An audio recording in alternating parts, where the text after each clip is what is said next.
Hai, kalian harus tahu nih, ternyata benda yang ada di sekitar kita disusun oleh partikel-partikel kecil yang dinamakan atom. Atom itu sendiri terdapat satu nukleus dan beberapa elektron yang mengelilinginya.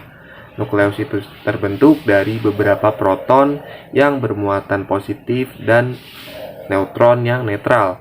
Ini menjadikan pusat atom bermuatan positif, sedangkan elektron yang mengelilinginya nukleus bermuatan negatif. Muatan negatif akan mendorong muatan negatif lainnya, sedangkan muatan positif dan negatif akan saling menarik apabila berdekatan. Jadi elektron akan mendorong elektron lainnya jika dia bisa bergerak bebas di benda-benda seperti kayu ataupun plastik. Elektron pada atomnya tidak dapat bergerak bebas sehingga tidak dapat menghantarkan listrik. Di benda-benda yang menghantarkan listrik, elektron dapat bergerak dengan bebas, sedangkan nukleusnya tetap. Elektron pada besi dan tembaga dapat berpindah dari atom satunya ke atom sebelahnya. Jika satu elektron bergerak ke elektron lainnya, maka elektron di atom yang dituju akan bergerak ke atom sebelahnya, dan elektron ini bergerak secara cepat. Aliran pergerakan atom inilah yang akan menghasilkan listrik. Nah, kita semua pasti udah pernah mendengar dong tentang hukum Ampere.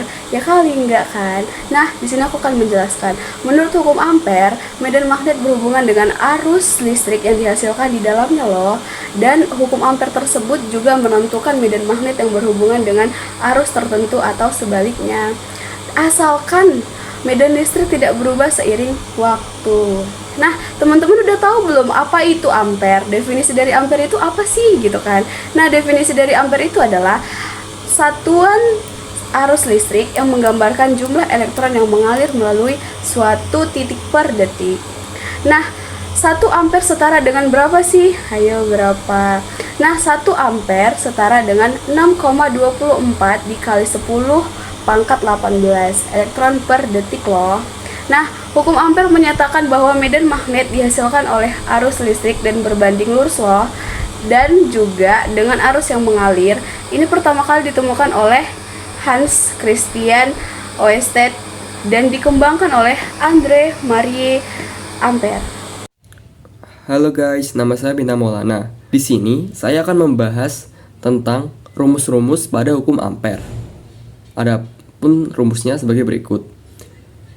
Integral P kali dl sama dengan mu 0 kali I, di mana P adalah medan magnet, dl adalah elemen panjang diferensial dari lintasan tertutup yang berbentuk lingkaran, hingga dapat digunakan rumus keliling lingkaran yaitu 2πr.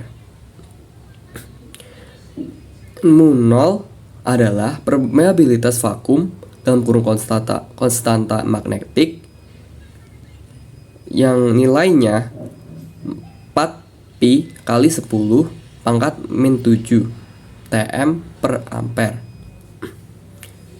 I adalah total arus listrik yang melintasi permukaan yang dibatasi oleh lintasan tertutup, sehingga dapat dihasilkan rumus untuk mencari medan magnet, yaitu P sama dengan mu 0 kali I per 2pi R.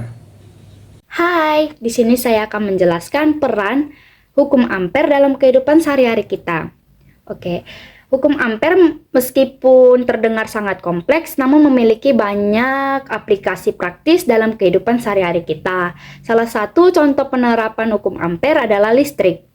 Ketika kita menggunakan peralatan elektronik seperti lampu, kipas angin, setrika, dan lain-lain, arus listrik akan mengalir melalui kawat-kawat dalam peralatan tersebut. Hukum Ampere ini membantu kita memahami beberapa besar arus listrik yang diperlukan untuk membuat peralatan elektronik itu berfungsi dengan baik. Nah, dalam kehidupan sehari-hari, kita sering mendengarkan dan melihat magnet, bukan?